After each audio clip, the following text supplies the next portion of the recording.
Once secured, Mr. Banks became combative and tried to disarm an officer. A Signal 13 was initiated where several officers responded to the scene and took Mr. Banks into custody. Now, during this altercation with police, Mr. Banks said, and I quote, "My life is over," and "choke me, choke me, choke me."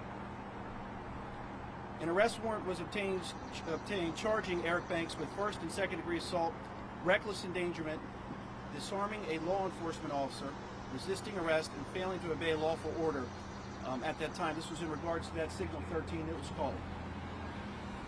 As I mentioned, he's a member of the Baltimore Police Department. Homicide and evidence collection personnel arrived on scene. Several search warrants were executed as multiple items of evidence were collected. Apparent bloody clothing was located, which had been concealed in a dresser drawer. Several witnesses were located and interviewed in regards to this incident. Over the past week, detectives conducted more interviews in regards to the death, as well as conducted forensic examinations of evidence recovered from that residence. On Tuesday, July 13th, the Office of the Chief Medical Examiner ruled Deshaun Jones, DJ's cause of death as asphyxiation, with the manner being homicide. Homicide detectives worked in conjunction with the State's Attorney's Office, obtained an arrest warrant charging Eric Banks with the following: first and second degree murder, as well as first degree child abuse resulting in death in regards to the homicide of DJ. The suspect, Eric Banks, is currently incarcerated at the Anne Arundel County Detention Center on a no bond status in regards to his original charges of assault on police. During the evening of Tuesday, July 13th, members of the Anne Arundel County Sheriff's Office served the homicide arrest warrant on Mr. Banks. Now, just to be clear, even though an arrest has been made, this is a very active case as we stand before you today. Urging anyone with information to come forward by contacting our homicide unit at 410-222-4731. Again, that's 410-222-4731. If people with information wish to remain anonymous, they can do so. There's a tip line you can call at 410-222-4700, or another avenue's Metro Crime Stoppers at 1-8667-LOCKUP.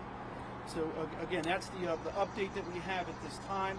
I just want to say there's not too many specifics we're going to be able to get into, as this is very active and ongoing in terms of questions around motive and things of that nature that I'm sure folks have.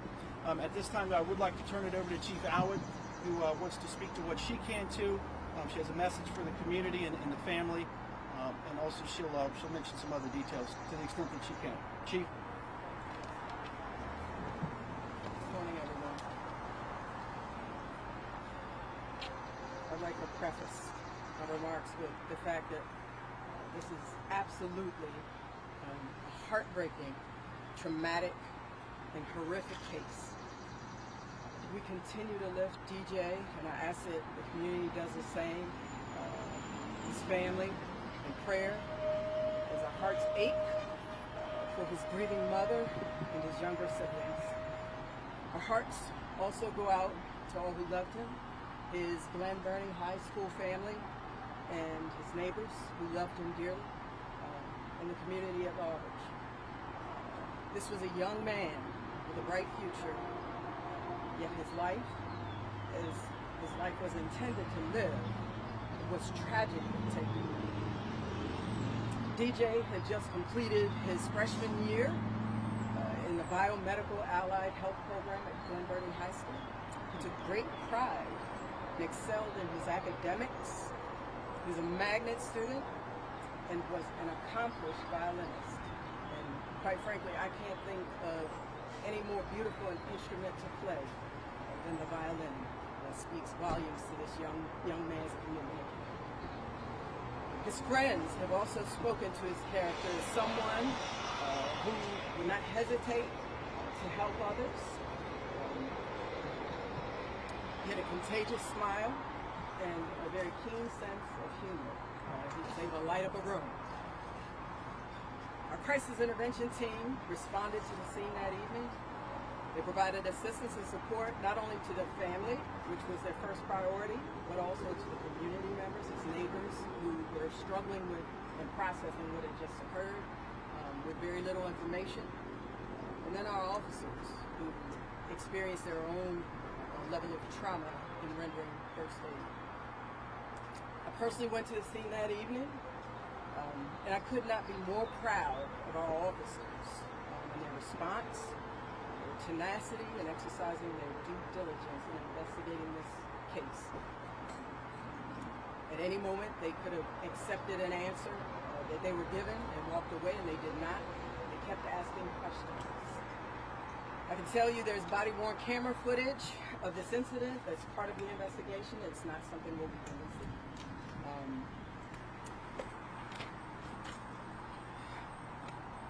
I can tell you what I saw briefly, and it simply highlights the incredible work of our responding officers.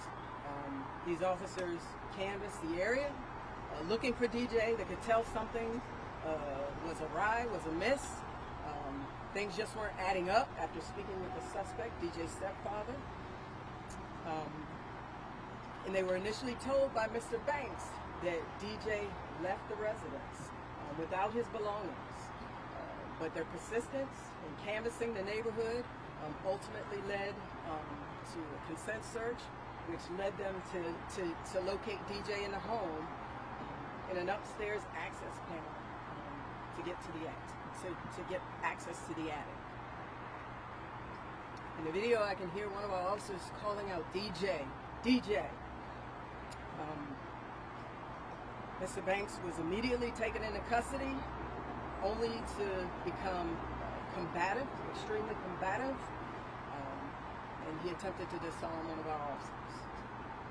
It took several officers to intervene to get Mr. Banks into custody. And again, please note that this case is very active, so there are things that we obviously can't speak to at this time. Personally, I'd like to thank, again, our officers and our detectives who worked around the clock. In this case, our evidence technicians who processed the scene.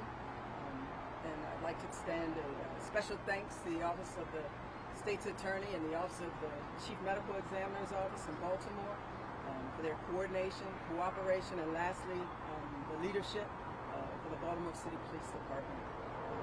Again, I ask that we continue to uplift DJ's mom. She's a grieving mother. This is devastating for both she and her two young children. Today, we also have joining us Lieutenant Rich Alden, who's the commander of our Major Crimes Unit, assigned under our Criminal Investigation Division. Turn it back over to Justice. Any questions? We know from court records that there were protective orders, but as far as police involvement, have police been called to the home before? There were prior calls for service to the home, but we're just not going to get into specifics in terms of the nature of those calls and some of the interaction from Mr. Banks or his wife, just because of the ongoing cases. We don't want to be leading down that road at this time. If I could clarify the autopsy finding, asphyxiation could mean a couple things as far as I understand. Do you believe he was strangled? Is it possible he was drowned? Is there any clarity on that? The evidence led to asphyxiation, and that's where we are right now. The investigation is ongoing and active, so we're just not at liberty to really get into more specifics right now, Justin, just based on where we're at. Can you say, which those may be prior calls, were there any past reports that DJ may have been abused? I don't have information on that. So again, we have detectives that are looking at anything and everything related to this case. And the interactions DJ may have had with family members, friends, Mr. Banks, his wife, everything at this point is on the table in terms of where the investigation is right now. But I just can't highlight that enough that this is where the evidence led to this cause of death in this manner, but it's very active right now. You said that in the body-worn camera footage that you watched, was there this attempt to disarm the officers that were there. They showed great restraint. You hear of so many cases when somebody lunges for an officer's gun and essentially it's over. Could you describe that for us and the restraint that they use by not using their service weapons? I can just say we, again, appreciate the officers' diligence, their efforts. Obviously, all officers are trained to retain their weapons. It's unfortunate that our officer was placed in that situation, and we're very proud of the way that our officers responded without having to utilize deadly force. Just a small clarification on that too. Were the other officers at the scene at that time because they'd been requested, or was there like a brief standoff where they had to call for help and then they arrived later? So yes, there was a call for a signal 13. You heard Justin Mulcahy speak to that. For those who don't know, a signal 13 is a distress call for an officer in trouble. So there were moments where the officer was struggling, yes, with Mr. Banks. But I mean, was it a continuous struggle, or did he back off and then the officers arrived and they took him into custody, or? I'd say it was a continuous Okay, struggle. just clarify. Thank you. Could you describe the links that Mr. Banks may have gone to cover this up? You said, he wasn't being forthcoming, I believe, when he was first questioned by police at the scene.